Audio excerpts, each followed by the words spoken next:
शरीराच्या चिंधड्या चिंधड्या करून त्याची मेजवानी कोल्ह्या कुत्र्यांना देईन, तेव्हाच माझ्या सुराची पूर्तता होईल. साल्यानं माझ्या जवान बहिणीची अब्रू लुटून त्या रानगळीत फेकून दिली. त्याच रानगळीत त्याला फेकून देईन, तेव्हा तिच्या आत्म्याला शांती लाभेल. पाशा अजून राज्याला आला नाही. सरदार, आपण चिंता करू नका. लाट्या भिल्लासुराचा कचरा आहे तो. गरिबांच्या हत्याराला पाणी पाजेल, पण शरण कोणाला जाणार नाही. अरे त्याच्या पराक्रमाचा अभिमान आहे आम्हाला, पण असं गाफील राहून चालणार नाही. कारण सध्या आपल्या डोक्यावर टांगती तलवार आहे. दुश्मन आपल्या समोर कवा येईल आणि आपला जीव घेईल त्याचा नेम नाही. कारण चंदनपुरात चोरी झाली तेव्हापासून तो नीट दुर्जन सिंग आपल्या डाकू लोकांवर करडी नजर ठेवून आहे. आशा तू चंदनपूरला वेषांतर करून गेला होता, कामगिरी पार पाडलीस की असाच परत आलास. सरदार, हाच आमचा रामूशे. तोपर्यंत डाकू मानसीने टाकेल कालात कालात त्या वेड्या धनेश्वराच्या घराची कसून चौकशी केली आणि त्या टेहाळीत असं लक्षात आलं की त्याच्या घराच्या पाठीमागे आंब्याचं झाड आहे आणि त्याच्या झाडाच्या साह्याने आपण माडीपर्यंत जाऊ शकतो. म्हणजे उद्याची अमावस्येची रात्र डाकू मानसिंगच्या सुराची पहिली रात्र. एकदा त्या वेड्या धनेश्वराला लुटला की राजा दुर्जन सिंग आदरून जाईल आणि मग चंदनपूर जागवायच्या सकाळी आपण हे जंगल सोडून दुसऱ्या जंगलात निघून जाऊ. होय सरदार, सरदा म्हणतो तेही खरं आहे. एक धाव आणि दोन आणि वाटेत येईल त्यालाही कापून टाकू. अरे तुमच्यासारखे वफादार साथीदार आहे म्हणून हा डाकू मानसिंग जिंदा आहे, नाहीतर गावाच्या दुर्जन सिंगची शिकार बांधला असता. पकडा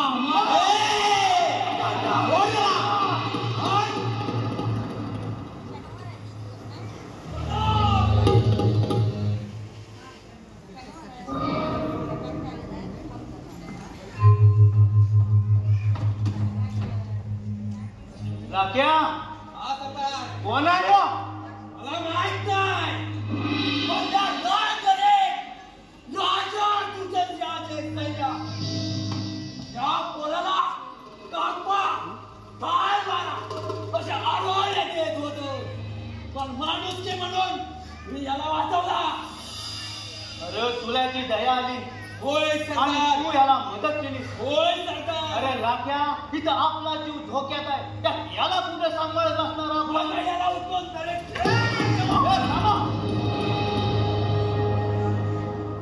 पोरांनो, हा असा सुट्टीवर येणार नाही. सर्जा जा पाणी घेऊन ये आणि मार याच्या तोंडावर.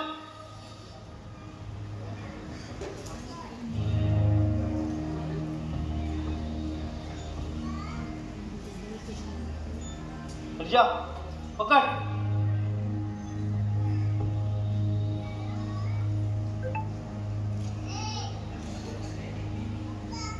पोरांनो, हा असा सिद्धीवर येणार नाही. आपल्याला काली मातेला साथ घातलं पाहिजे. होय सरदार, चला घालूया साखळा.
सध्या अशा पाहिलं आईच्या नामात किती चमत्कार आहे तो. होय सरदार, चमत्कारच म्हणायचा.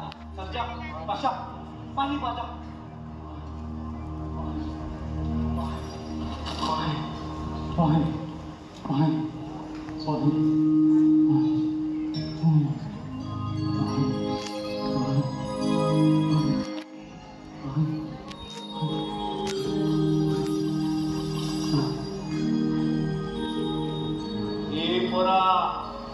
कोण आहे तो?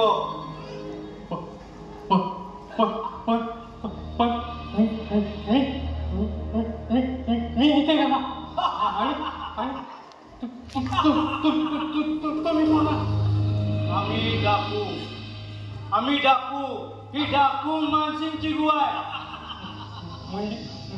म्हणजे तुम्ही डाकू तुम्ही मला मारणार.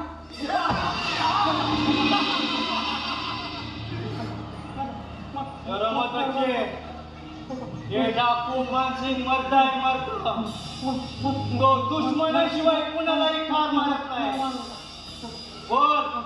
कोण आहे तू?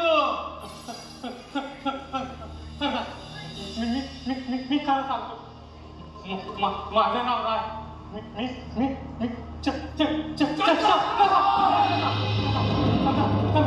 मला मारू मी सत्य सांगतो. माझं नाव राय. चंदनपुरचा राजकुमार दैव फिरले आणि हा राजकुमार आज दाई दिशा जीव मुठी घेऊन पळत आहे. म्हणजे तू चंद्रसेन महाराजांचा? होय होय, मी चंद्रसेन महाराजांचा. गेल्या महिन्यात चंद्रपुराच्या मांडलिक राजाने बंड केलं. भयंकर युद्ध झालं. त्यातच चंद्राची तोड झाली. महाराज चंद्रसेनांचा खून झाला. पण तो कोणी बाहेर आमच्या काकासाहेबांनी म्हणजे दुर्दैव. नका मला मारू दया करा.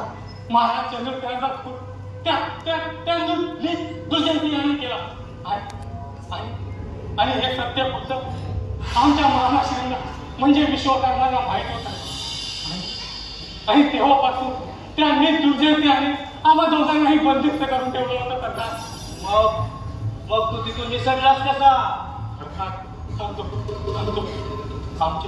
आमच्या काही विश्वासू साथीदारांनी कैदखान्याच्या चावी आमच्या बाजूने फेकल्या आणि मी माझी सुटका करून गेली.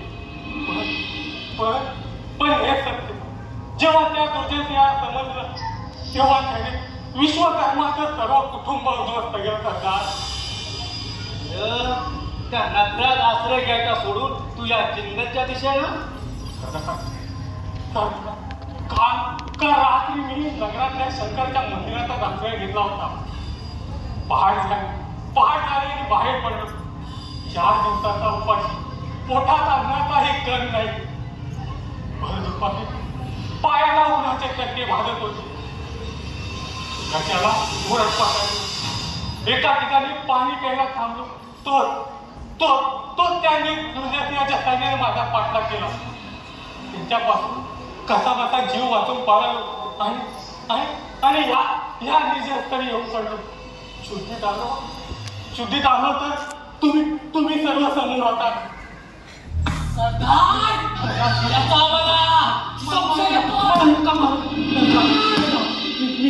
मी सत्य सांगतो.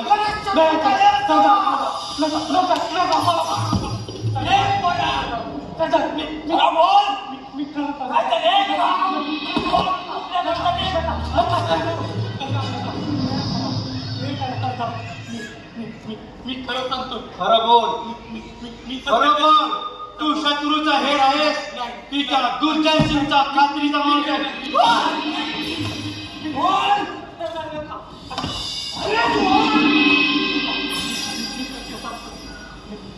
मी खरंच तुझ्या शत्रूचा हेर मी खरंच दुर्जयसेनाचा बाप आणि चंद्रसेनाचा मुलगा आहे. दैव फिरली आणि मी आता सर्व लाचारीपणा फिरत आहे. मला वाटलं ज्या शूरवीरांनी माझा जीव वाचवला त्यांना हातात घेऊन त्या शाखेत सिंहासनावर आरोहण होईल. चंद्रपुराला सोन्याचे दिवस असतील, आया बहिणीची इज्जत उठवायच्या हात होते. पण नशीब शेवटी शेवटी त्या देवापुढे कोणाचं चाललं आहे. चंद्रदेव महाराज, तुमचा हा आभारी पुत्र तुम्हाला शेवटचं वंदन करत आहे. उचला त्या परशा आणि चला या देहाचे छंद विचिन्न.